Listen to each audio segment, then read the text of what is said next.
Thank you.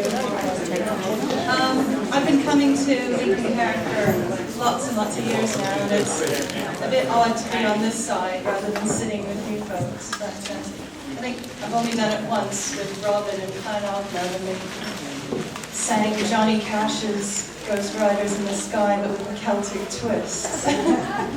I can't wait to see what they have to offer us later. Right, so I'm going to be talking about the goddess Nemetona. So I'm going to start looking a bit more intelligent. I hope. So in this talk, I'm going to explore the goddess Nemetona. She's has many aspects, and this talk I'm going to explore one particular aspect, which is the goddess of boundaries and edges. I'm also going to explore her role in personal freedom and also in sanctuary. So I'll tell you a little bit about her first. Not much is actually known academically about the goddess Nemetona. There are a few inscriptions to her altars, such as in Altrip, Trier, and Eisenberg in Germany. There's also an inscription to her at Bath, which is how I came to know her. She was known in Gaul and in Spain.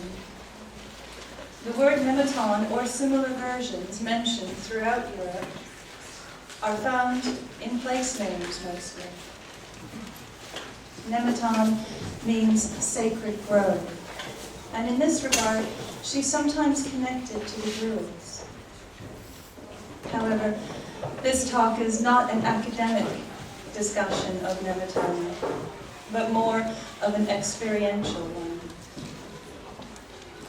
We'll explore the boundaries and edges of ecosystems, of our own selves, of our own Nemetons. We're going to be inspired by this goddess of the sacred grove, hopefully, where the edge of the wood meets open space. We will see where these boundaries meet, where, touching soul to soul, we are inspired, we are filled with the awe. My perspective comes from a Druid tradition, languaged as it is in a religion that is both animistic and polytheistic. A Druid looks to nature to find inspiration. Authority is found in nature rather than through human constructs and society. Our relationships are inspired by the natural connection that we see in everything, the threads of the web that connect us all. We realize that we don't exist separately from the world. We are a part of it. We are a thread in the tapestry, in the warp and weft of the fabric. We know that without other beings, we could not exist. Zen Buddhist monk Thich Nhat Hanh explains it through the term interbeing, that we inter-are with everything else on the planet. Nothing can exist separately. We live in ecosystems, living environments that support and sustain us. It isn't human animals that define how the Druid acts in life and how the Druid interacts with everyone else. The land provides us with a way to be in the world. The land teaches us of coexistence and of harmony. It teaches us of the flow of perpetual change. It teaches us of the time and tides of life. It can be regarded as anarchic in that sense. But it's not a disregard for the laws of humanity that keep a cohesive social order. Rather, it's more seeking the wisdom of the oak. Dru, meaning oak, and wid, meaning wisdom. It's different than what we see in the secular world. For us, the gods are both beautiful and brutal. Working with the gods, the ancestors, and the land, we learn about harmony. We learn about ecosystems where edges meet and touch each other, how everything works cooperatively. Nemetona teaches this as we explore our own Nemetona. Our personal Nemetona is that space around us that only those people we trust can enter. It's sometimes called our aura. That space is expanded in ritual to create a greater circle, perhaps a representation of the greater cosmos. It can also define a smaller set boundary, where it's easy for us to understand the workings of the universe. In that boundary, we are safe and we are free. Nemetona teaches us of that freedom. In Wicca, it's often said that one enters the circle in perfect love and in perfect trust. We open our souls wide. Within the limits of our circle, we're guided by words, we're guided by the gods, and we are inspired and we receive inspiration. In that perfect freedom, we can know our true selves. As goddess of the sacred growth, Nemetona teaches us of this perfect trust. She teaches how it relates to the rest of the world. Calling to her, holding that space, we explore the nature of our own self. We come to know and truly understand our own self. Then, when we have secured our own sense of identity, we can then work in the world from a strong standpoint when we know who we are. Then we can leave that behind. We know the world doesn't end at us. We work in service to the world, working cooperatively with the world. We step beyond the boundaries of ego, of self-importance, and then we know true harmony. Working with edges, our own understanding of how to use them to benefit the whole. This is what Nemetona teaches us. Our personal Nemetons will change their appearance according to our current lives and how well we are at using them. We might use them intentionally. If we are unaware of our Nemeton, we might find that we clash with other people. We might withdraw into ourselves so that even when we want someone to notice us, they might pass us by. Conscious manipulation of our Nemeton can indeed change the way we feel about ourselves and how we feel about others. It can change how everything we perceive is felt. As with everything in Druidry, this must be done with honor and with integrity. Opening our Nemeton requires a level of trust. We close ourselves off on so many levels, each and every day, simply because of the sensory overload that we are subjected to through the media, through people, and more. We have so many demands on our life that even if a stranger came up to us in need at the end of a busy and hectic day, we might totally ignore them, despite how genuine their request for aid might be. Our cat may come up to us for a cuddle at the end of the day, and we are so closed off that we don't see her genuine request for affection. Instead, we might just sit passively in front of the television with high-fat or sugary foods, passively letting ourselves be instead of intentionally living in the world. then your cat will probably go and pee all over the floor. I know mine does. The Nemetona is a holy and a sacred space. When we interact with others, we must always bear this in mind. Using our Nemetona to gain attention needlessly, or simply to get what we want, is dishonoring both ourselves and the Nemetona of others around us. We must honor the Nemetona of others as much as we honor our own. They are all sacred. By discovering where our edges lie, we can also learn and see how other Nemetonas work, and in doing so, we can work honorably with them. Nemetona teaches us to open ourselves. She also teaches us how to listen. Listening is one of the most important things to learn. It's a very important aspect of Druidry. We all need compassion, which is essentially just basic, simple understanding. We need to listen without judgment in order to find compassion.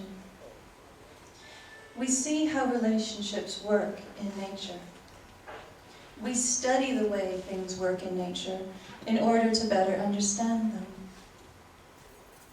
We see sometimes how relationships don't work in nature and in our own lives. If it doesn't work, we find out why it didn't work. If we are working with the soil, we know that some things simply won't grow in our area or in our climate. We know we can't grow banana trees in the UK. That all may change very soon. The soil in my back garden is acidic, so I have to learn what plants will nurture, what plants I can nurture in the soil within my garden. Sometimes we simply have to let go of relationships that don't work. We can't keep trying to grow bananas if we're always going to fail. We must understand why it didn't work in order to nourish and to be nourished in return.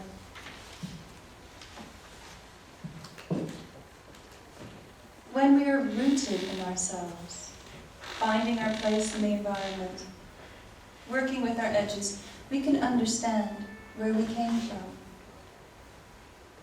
With that understanding, we can reach out to others. We can find where our souls meet, where the boundaries, where the edges touch. In that touch, there is pure inspiration. In that touch, there is true relationship. In Druidry, we call that Hoeven, where soul touches soul, where the spark of inspiration occurs. Where the seeds land on the soil, where those edges meet, something wonderful happens, and new life occurs. When we meet another human being in honesty and in compassion, utterly awake, utterly aware to the world around us, we are inspired.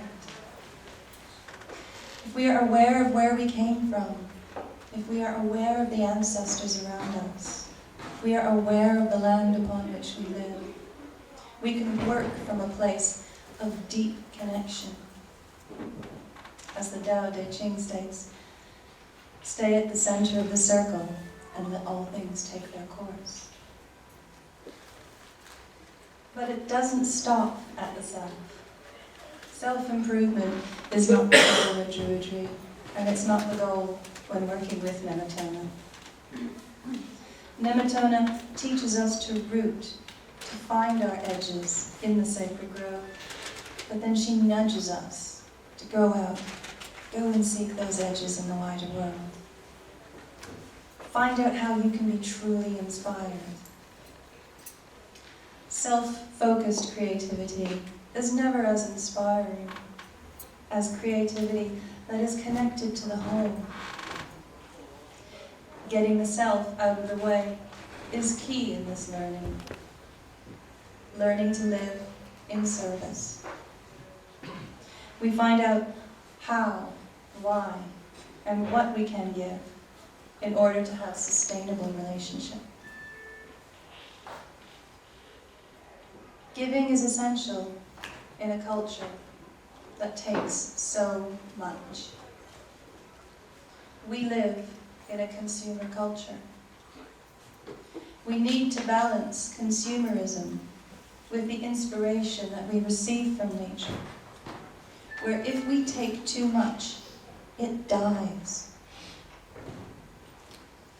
If one creature starts to take too much in any ecosystem, the whole system is affected. The whole system is at risk.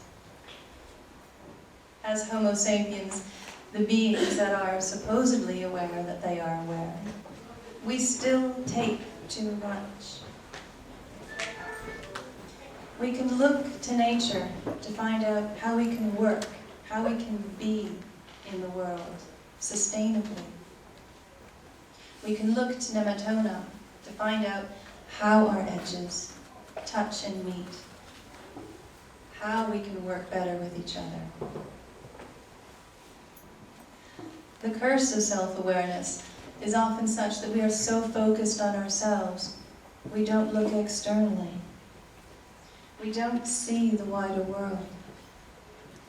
We're so busy looking inwards that we forget to look outwards. We forget that what benefits the whole also benefits ourselves. If we are a part of the whole, then benefiting only the self can only be detrimental. If only we are able to look beyond ourselves, and we are. Relationships, they require a give and a take. We cannot always give, nor can we always take. We are honor-bound to give back for all that we have received. Nature shows us how. Otherwise, it's not sustainable relationship.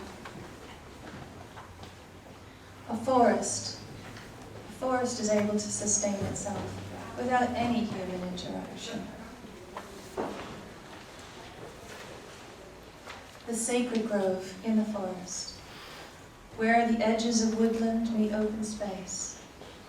These are filled with potential. These are able to sustain themselves with integrity.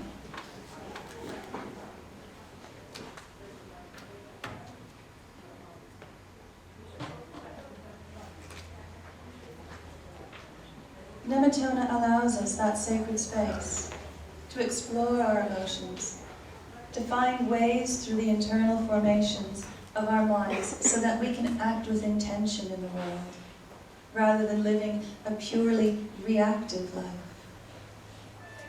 This is the blessing of self-awareness, one that we should use much more often than we already do. By taking the time to explore our boundaries and edges and where they meet in the world, we could turn what could otherwise be a solely inward-focusing exercise into pure integration with the rest of the world. Within the circle, within the sacred space, within the grove and within the sanctuary, we are able to work clearly. Human emotion can often overwhelm us, causing us to act in ways that aren't sustainable. They can cause us to act in ways that are dishonorable. Anger, rage, love, and lust. All of these can consume us if we don't know where our edges meet. In sacred space, we come to understand them as forces of nature, perhaps as forces of human nature. These forces need to be worked with creatively, to understand them, to transform them, and then to benefit the whole. Druidry is about seeing the bigger picture, stepping beyond ourselves, stepping beyond our internal worlds through self-knowledge, working from a place rooted in space and time and guided by the goddess Nemetona.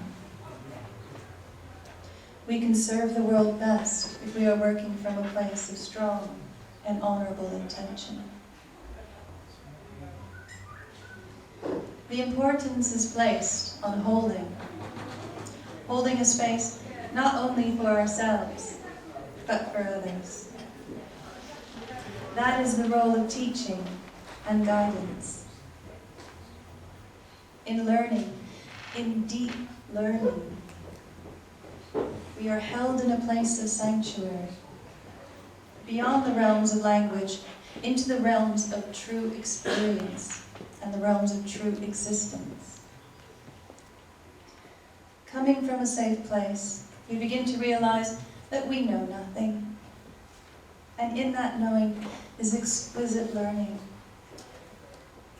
In that knowing is an openness to reality as it really is, without preconceived notions, awake, our eyes open, all of our senses open.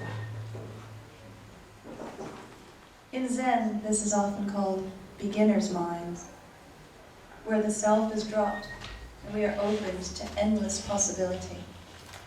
Nemetona teaches us of endless possibility. The door is opened, and it is for us to walk through. It is a call to action. Dr. Shunryu Suzuki wrote a book called Zen Mind, Beginner's Mind, and there are many beautiful expressions of possibility therein, showing how we can move beyond ourselves. One such quote reads, "In the beginner's mind, there are many possibilities, but in the expert's, there are few." He also states, "A mind full of preconceived ideas, subjective intentions, or habits is not open to things as they are." Going deeper into ideas of attachment, he states, "Not to be attached to something is to be aware of its absolute value. Everything you do should be based on such awareness and not on material or self-centered ideas of value." When we are able to step beyond ourselves and we perceive reality as it really is, we can then work from a place of understanding and of compassion. If we come from the viewpoint that everything is sacred, if we learn to perceive the sacredness of everything, we will be inspired to have sustainable relationship. For this, community is important. Right here, right now, in this room, edges are meeting, edges are touching. They are blending, they are breaking, or they are standing fast against each other. There are also non-human edges that we are in contact with. The chair, the floor, the air, the ancestors all around us. Learning to work together, inspired by the gods and by nature, by the earth-based traditions that we belong to. We can work with awareness to find the sacred in everything, to find the sacred in ourselves and the sacred in our community. There is strength in that awareness, which makes the community strong. We can show others how sustainable relationships work. We can walk our talk, and we can inspire others, even as we are inspired ourselves. We can't live only for ourselves. We have to be individually strong, yes. But when we work together, finding where our edges touch, that is where the true power lies. Finding authority in the natural world helps us to bring this concept, these ideas, into our communities. Learning to work with boundaries, cooperative work, and practice is tantamount to this teaching. If we are simply focused on the self, the community suffers. If we are simply focused on the community, the self suffers. Balance and harmony, the wider perspective, that is what is needed.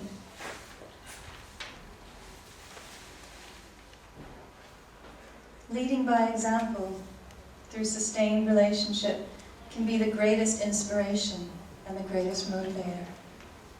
It can also be bloody hard work. The energy of connection in relationship, that is where the real power lies. The interrelatedness of everything is where the true strength is found. The root of the word community comes from communis, meaning common.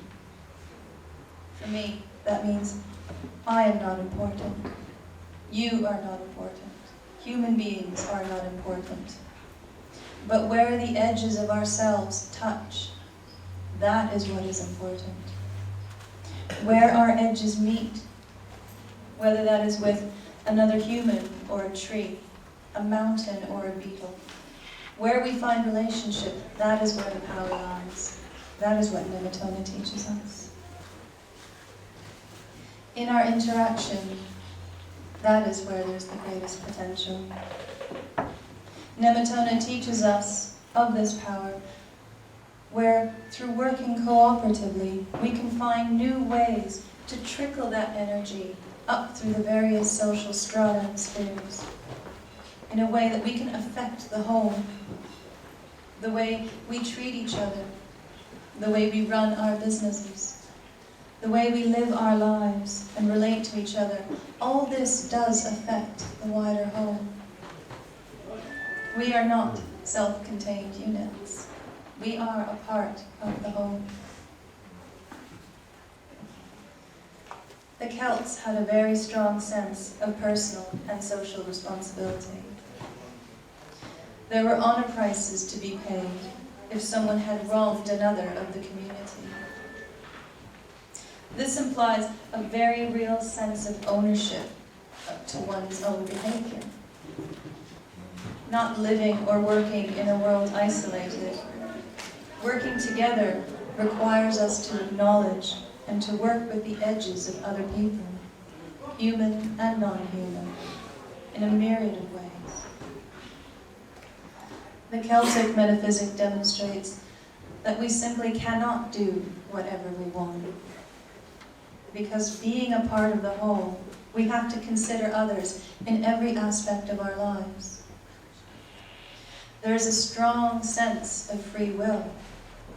But the important thing to remember is that we always have a choice. When we choose with a wider sense of perspective,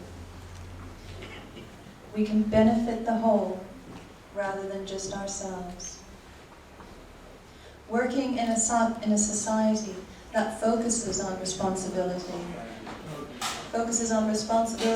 rather than punishment.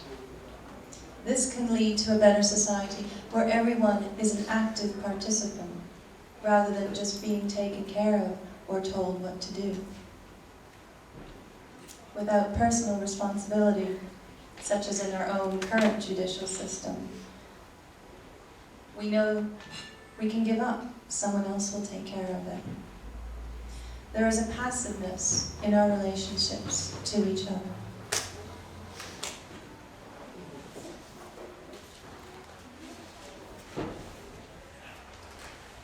I remember seeing on the television a couple weeks ago of a story of a car driver who was driving down a small country lane too fast, and how he ran into somebody who was out on a hack, on horseback. A man and his wife, each on their own horses.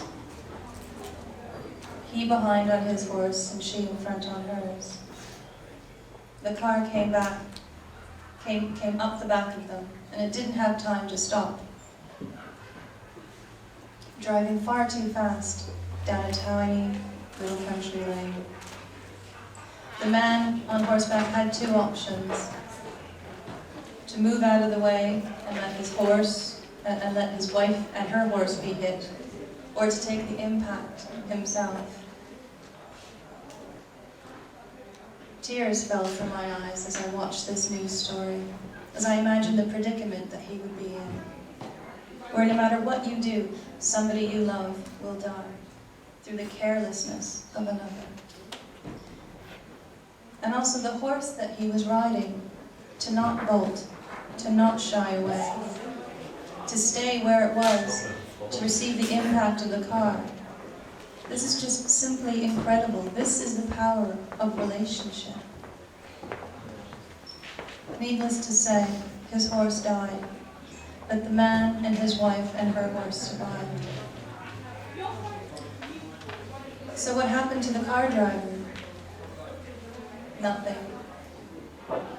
He didn't even get a caution or a ticket for reckless driving. I'm not saying the man needed to be punished, because we all make mistakes. But what I would like to see in our society is more personal responsibility. If we still followed a society where personal responsibility was paramount to honor and integrity, an honor price should have been paid to the man and his horse.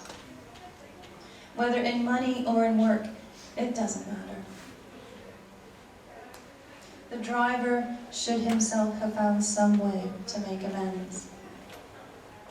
But instead, our society is in the hands of a judicial system that encourages passive behavior, seeing just what we can get away with, allowing others to make decisions for us.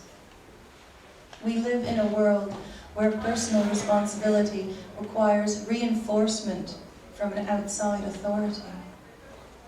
We need to take this personal responsibility back into our own hands, taking authority from nature.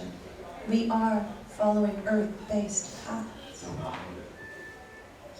Perhaps then we can move from passiveness into lives filled with intention, even as the bluebell opens itself out to the sunlight in spring. We have to learn how to communicate. And here we see how the words community and communicate come together. Each community is different. Each ecosystem is balanced in different ways. Only through communication can we work and relate honorably in different ecosystems. The winds, the smell, the flora and fauna of the ecosystem in my home are so different to that of Ipswich, which is only 15 miles away. Coastal, heathland, forest, systems within systems, all of these live in my own backyard. We have to learn about each system, how it works, and how we can relate to them properly and effectively, so that we can benefit the whole rather than just tramping all over it, devastating it with our own self-centered human arrogance. We have to learn to recognize each other's edges without putting our own projections onto them. Working with others, with the self, working with Nemetona, we find out how to be in service without the self getting in the way. I have seen the goddess Nemetona in the principles of permaculture. The basis behind permaculture is something that actually I've been talking about all along. How to take what we see in natural ecosystems and use that as a model for our own learning and development, creating sustainable and diverse lives. Permaculture acknowledges that it is at the edges where there is the most potential, where there is the most diversity. The edge of the forest is where you will find the most plants, where the herds of deer wander. It teaches of self-regulatory systems, where each element has its own personal intention, but it also works to benefit the whole. The diversity of beneficial relationships is what makes an ecosystem self-sustaining. We may already have all the elements necessary to have a self-sustaining ecosystem or relationship with other beings. All we may need is a little rearranging in order to create harmonious relationships. We are a part of nature. Therefore, we need to relearn how to be in nature without messing it all up. Permaculture begins with working with what is already there.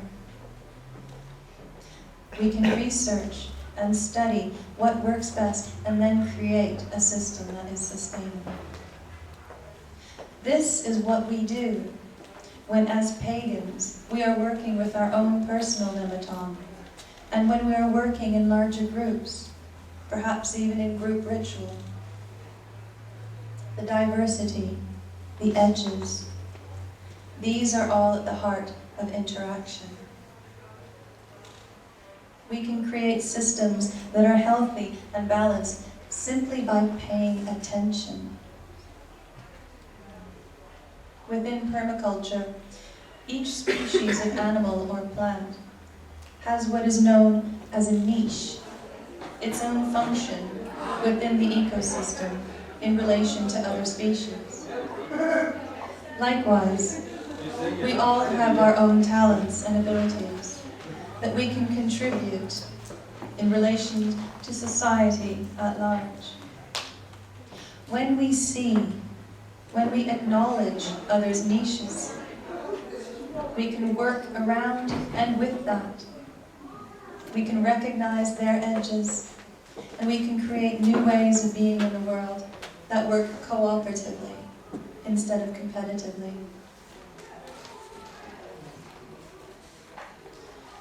In permaculture, where one ecosystem meets another, it's known as the edge effect.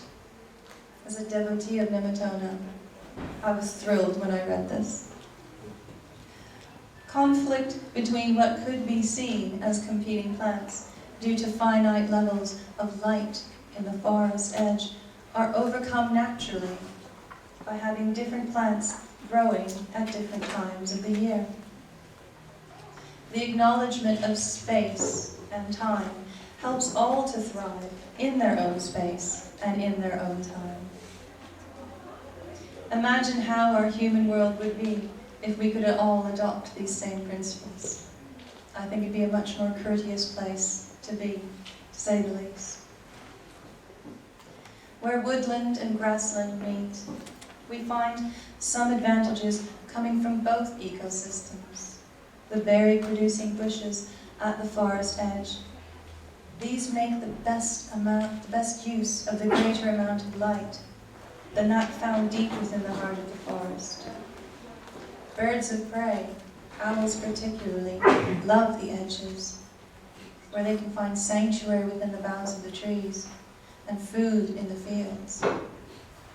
Deer, as mentioned previously, also favor the edges, again, where they have sanctuary from predators and grazing. Permaculture learns how to lessen the edges. We learn to soften the rigidity of our own edges so that there isn't a strong forest meets field edge, but rather a gradual becoming into each other. This would be found naturally instead of the forced edge of a farmer's field and ancient woodland. Becoming aware of your edges is only the beginning to coming to understand the nature of this sacred goddess. Once we know where our edges are. We can also be freed of the edges in the right environment.